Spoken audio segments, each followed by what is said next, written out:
Hola, ¿qué tal gente? Espero que se encuentren muy bien. Vamos a continuar con lo que estábamos viendo de lo que era el dipolo eléctrico. Había algunas cosas que no terminamos, entonces vamos a continuar con esto para poder después proceder al tema de polarización, ¿vale? Bueno, ordinariamente la expansión multipolar, bueno, va a estar definida a largas distancias por el término que generalmente va a estar más presente, que es en este caso el monopolo. ¿Ok? ¿Cómo podemos definir lo que es el valor del potencial eléctrico para un monopolo? Lo podemos escribir de la siguiente forma. Recordemos que pues esto va a depender de la posición en el punto donde nosotros estemos calculando. ¿Ok? Entonces vamos a tener que esto es igual a 1 sobre 4pi por epsilon sub 0. Y esto va a estar multiplicando al valor de la carga Q entre R. ¿Ok? Entonces, estamos hablando prácticamente de un monopolo, es decir, una sola carga, ¿vale? Ahora, ¿cómo podemos encontrar esta carga que tenemos aquí? Pues bueno, la podemos definir, si estamos trabajando con una distribución de carga, vamos a tener lo que es la integral de la densidad de carga por un diferencial de volumen, ¿ok? Es la manera en cómo la vamos a estar trabajando. Y esto nos representa la carga total de la configuración, ¿ok?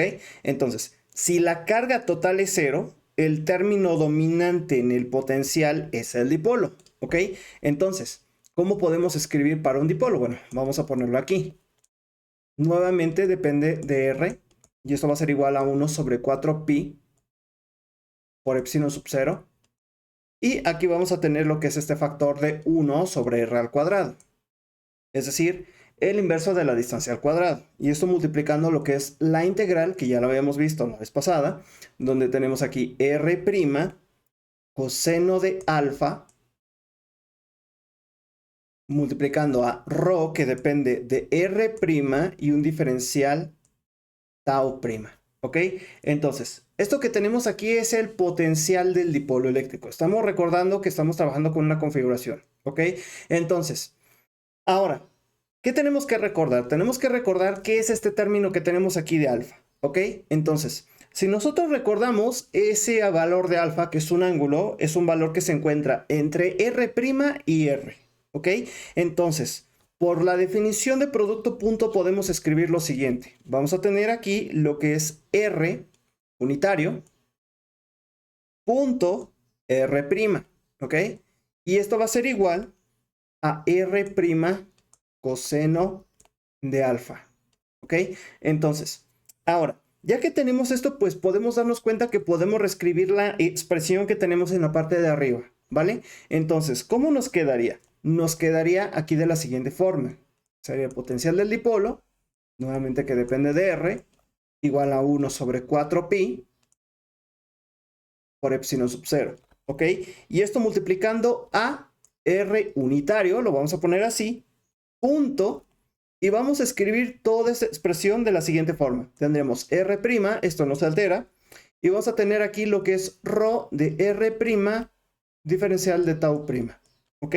Entonces, esta integral que tenemos aquí recibe un nombre en concreto. ¿Ok? Dicha integral se le conoce como momento dipolar de la distribución. ¿Ok? Entonces vamos a hacer hincapié en esta parte.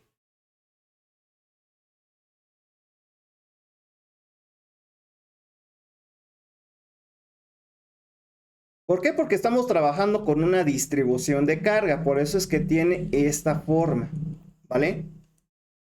Entonces, ahora bien, toda esa integral la puedo escribir como un solo término, la puedo definir como P, es decir, que la expresión que tenemos arriba se puede reescribir como 1 sobre 4pi por epsilon sub 0, y esto multiplicando aquí a P, es decir, todo este término que tenemos acá lo vamos a definir como P. Entonces lo tenemos de esta manera. Y bien, esto quedaría como P punto R unitario, ¿vale? Y esto dividido entre R al cuadrado. Ok, ya tenemos esta expresión. De hecho, me faltó poner aquí esta expresión, un pequeño detalle. Vamos a ponerlo. R al cuadrado. Se me había pasado, una disculpa. Y bueno, con esto ya tenemos una expresión que ya nos suena un tanto familiar, ¿ok? Es más, voy a ponerlo acá abajo para especificar que es del dipolo, para que no haya confusiones. y pues esto sería el potencial eléctrico de un dipolo, ¿ok? Entonces, aquí tenemos lo que es la contribución dipolar simplificada de esta manera, ¿ok? Ahora, nosotros podemos considerar que vamos a estar trabajando con varias cargas, ¿ok? Si estamos trabajando con varias cargas, entonces vamos a tener un conjunto de cargas puntuales y evidentemente vamos a definir lo que es el momento dipolar con base en esa contribución de cargas. Por lo tanto, si nosotros queremos hablar de dicho momento dipolar para un montón de cargas, pues simplemente tenemos que aplicar una superposición, ¿ok? Esto va desde I igual a 1 hasta N, ¿vale? Y aquí considerando la carga Q sub I multiplicado por R sub I prima, ¿ok? Entonces, esto que tenemos aquí nos sirve precisamente para ese conjunto de cargas, ¿ok? Ahora, lo que vamos a hacer es representar un dipolo físico, ¿ok? Vamos a tener lo que es un dipolo puro y un dipolo físico. Ahorita los voy a dibujar para que tengan noción de qué me refiero, ¿ok? Entonces, en primer lugar lo que voy a hacer es tomar un sistema de coordenadas acá y voy a dibujar lo siguiente, ¿vale? ¿Qué es lo que tenemos aquí? Vamos a definir aquí, por ejemplo, lo que es un vector para definir una carga, o sea, su posición en el espacio. Vamos a tenerla de la siguiente forma. Obviamente vamos a tener aquí pues el vector, tenemos la carga, vamos a definirla como menos Q, ¿ok? Y vamos a tener otra carga aquí en esta parte que la voy a definir simplemente como Q. Ahora, defino lo que es el vector de posición que va a estar de esa manera. Este vector lo voy a definir como R' sub más. Y este vector de acá lo voy a definir como R' sub menos, ¿vale? Entonces, de aquí voy a trazar otra línea. Es decir, otra distancia vectorial. Entonces esta distancia la voy a llamar D. Es la distancia de separación que existe entre las dos cargas, ¿ok? Entonces, lo que podemos hacer aquí es definir una nueva cantidad. Bueno, básicamente es lo mismo, pero vamos a escribir lo siguiente. Tenemos aquí lo que es nuestro momento dipolar P. Esto va a ser considerando para un dipolo físico, donde vamos a tener aquí el producto de Q por R sub más, Q por R sub más, prima, menos Q por R' sub menos, ¿ok? Ahora, si nosotros nos fijamos aquí, podemos factorizar el valor de Q, porque recordemos que estamos trabajando con la misma carga, pero con signo opuesto, ¿ok? Entonces nos quedaría aquí Q multiplicado por R sub más prima menos R sub menos prima, ¿ok? Entonces, todo esto que está aquí en el paréntesis se puede escribir simplemente como D, ¿ok? Y recordemos que esta es una cantidad vectorial, o sea, si nosotros analizamos de la resta de los vectores que tenemos aquí gráficamente, podemos darnos cuenta que obtenemos ese valor de D, ¿ok? Entonces, ahora, ¿qué es lo que nos falta? Surge una pregunta natural y es preguntarse cuál es el campo eléctrico que tiene un dipolo, ¿no? Eso es algo bastante evidente. Hemos estado calculando campos eléctricos de cargas puntuales, de configuraciones de cargas, de distribuciones de cargas, entonces evidentemente surge la pregunta, ¿no? ¿Cuál es el campo eléctrico de un dipolo? Bueno, para poder hacer eso vamos a definir lo siguiente. Voy a escribir aquí lo que es esta expresión, que en este caso va a depender de lo que es un sistema de coordenadas esféricas, ¿ok? Depende de R y depende de teta, ¿ok? Entonces, aquí voy a tener lo que es R unitario punto P, ¿vale? Y esto dividido entre 4pi por epsilon sub 0 por R al cuadrado. Muy bien, ahora, si recordamos que era esto, podemos escribir en la parte de arriba que es P por el coseno del ángulo, ¿ok? Entonces, esto dividido entre 4pi por epsilon sub 0 y esto por R al cuadrado, ¿ok? Estamos calculando, pues en este caso, lo que es el campo eléctrico para un dipolo. Obviamente a una distancia definida, ¿ok? Entonces, lo que vamos a hacer ahora es simplemente obtenerlo a través de un concepto que ya habíamos visto previamente, ¿ok? Si ustedes recuerdan, habíamos definido lo que era el campo eléctrico como igual a menos el gradiente del potencial eléctrico. Es una forma más sencilla de obtener el campo eléctrico en lugar de estar trabajando con distribuciones de carga, porque ya saben que las integrales de distribuciones de carga son un tanto largas y pesadas, ¿no? Entonces, lo que vamos a utilizar es en este caso el gradiente. Bueno, entonces, ¿qué es lo que tenemos que hacer? Tenemos que recordar que estamos trabajando ahorita con lo que son coordenadas esféricas. Entonces, como estamos considerando ese tipo de geometría en el espacio porque es más sencillo, necesitamos derivar, ¿ok? Entonces, ¿qué es lo que nos quedaría? Nos van a quedar varias componentes. Por ejemplo, vamos a definir aquí E sub R. Y voy a tener que es menos la derivada parcial del potencial respecto a R. ¿Vale? Entonces, esto no es tan complicado. Si nosotros nos damos cuenta, tenemos este término aquí, que es 1 sobre R al cuadrado. Pero si nosotros lo escribimos en la parte de arriba, pues esto se puede poner como R elevado a menos 2. ¿Ok? Entonces, si derivamos esto, ¿qué es lo que nos va a quedar? Nos va a quedar menos, y voy a tener menos 2p coseno del ángulo. ¿Vale? Y esto entre 4pi por epsilon sub 0. Ahora, ¿qué pasa cuando derivo esto? Estoy restando lo que es 1, entonces me quedaría menos 3. Y en la parte de abajo quedaría así. ¿Ok? Entonces, si nosotros multiplicamos por el menos que tenemos acá, me va a quedar entonces positivo. Entonces quedaría 2p por coseno de teta. ¿Vale? Si se dan cuenta, no es tan complicado. Es algo bastante sencillo. Es una derivada bastante fácil, la verdad. ¿Ok? Entonces, ahora, vamos a hacer lo mismo para la otra componente. Voy a definir aquí lo que es E sub teta. Entonces tendríamos aquí que es menos 1 sobre R.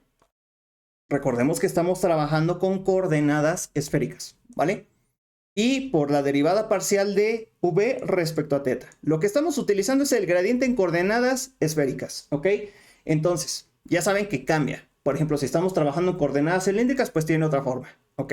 Entonces, eso lo tenemos que recordar. Si tienen tablas, pueden checarlas, incluso pueden consultarlas en internet porque normalmente es donde las pueden encontrar o en algún libro de texto, ¿ok? Entonces, ahora, lo que vamos a hacer es derivar respecto a teta. Esto es algo más sencillo porque si nos damos cuenta tenemos lo que es coseno. Voy a volver a poner esto como estaba originalmente, ¿vale? Entonces, la derivada de coseno, pues ya sabemos que es menos seno y tengo un menos acá, entonces me va a quedar, pues, positivo, ¿ok? Entonces me quedaría p por seno de teta y esto dividido entre 4pi por epsilon sub 0 por el valor de r al cubo, ¿vale? Entonces, ya tengo esta parte. Finalmente, me falta otra componente. ¿Cuál sería? E sub phi, ¿ok?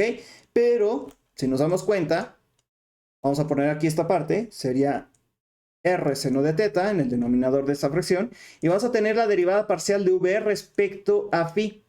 Pero ojo, aquí esto no depende de phi, ¿vale? Como no tiene algún valor de phi presente, entonces si yo derivo parcialmente respecto a phi, esto me va a quedar como 0. Entonces, ya con esto tenemos ahora sí lo que es el valor del campo eléctrico del dipolo. Si se dan cuenta, es una forma más sencilla de obtenerlo y por lo tanto podemos escribir lo siguiente. Tenemos aquí lo que es el campo eléctrico del dipolo. Nuevamente recordando que depende de R y de teta. Y podemos escribir esto. P sobre 4pi por epsilon sub 0 por R al cubo, factorizando el término. Y tenemos acá lo que es 2 coseno de teta. Obviamente esto en la dirección de R más seno de teta. ¿Ok? Y esto en la dirección de teta. ¿Vale? Entonces, esto que tenemos aquí ya corresponde al campo eléctrico de un dipolo. ¿Ok? Si se dan cuenta es algo bastante fácil de obtener. No es tan complicado. ¿Ok? Entonces, vamos a encerrarlo acá y vamos a darle su respectivo nombre.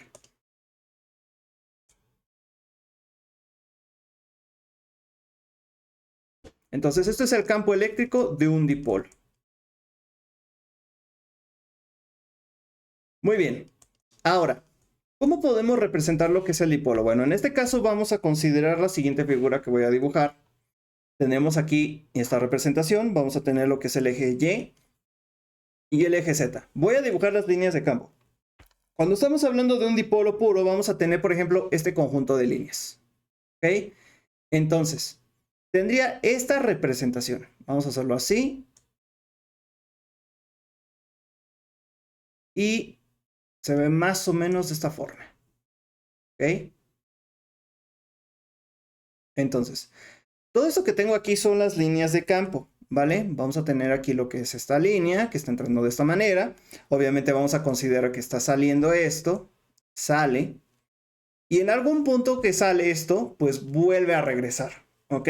Entonces, aquí tenemos esta línea hacia acá, lo que es esta flecha hacia acá y esta flecha hacia acá, ¿ok?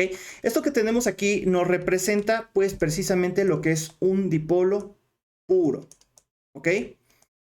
¿Y a qué se refiere con que sea un dipolo puro? Pues bueno, estamos hablando de que la distancia de separación entre esas dos cargas es pequeñísima, ¿ok? Pero cuando estamos trabajando con un dipolo físico, que pues obviamente es lo que normalmente nos vamos a estar encontrando, tenemos una situación como esta. Vamos a poner aquí lo que son las dos cargas. Tengo la carga aquí y la carga acá abajo. Obviamente para un dipolo físico vamos a tener aquí las líneas de campo de esta manera. Se ve muy similar, pero ahora la distancia de separación es un poquito más grande. ¿Ok? Entonces, aquí podemos escribir esto. Podemos definir las líneas de campo de esta manera y de esta manera. ¿Ok? Entonces, recordemos que cuando hablamos del momento dipolar, ¿qué pasa con esto? Voy a tener que P es igual a Q por D. Simplemente me voy a centrar ahorita en la magnitud de esta cantidad.